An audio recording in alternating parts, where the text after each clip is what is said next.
Hello, আমি গুলু। আজ আমি পার্কে খেলবো। ওরে, একটা খরগোশ। ওকে, আমি কি কথা বলবো? আমি লজ্জা পাচ্ছি। ও কি আমার সাথে খেলতে চাইবে? মিমি বলছে। ওর নাম মিমি। ও আমার বন্ধু হতে চায়।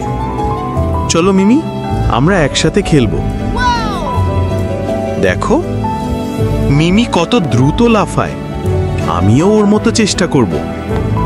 আমরা দুজনে অনেক মজা করছি। নতুন বন্ধু মানেই আনন্দ। দেখো, আমরা সবাই মিলে খেলছি। তুমি কি নতুন বন্ধু বানাবে?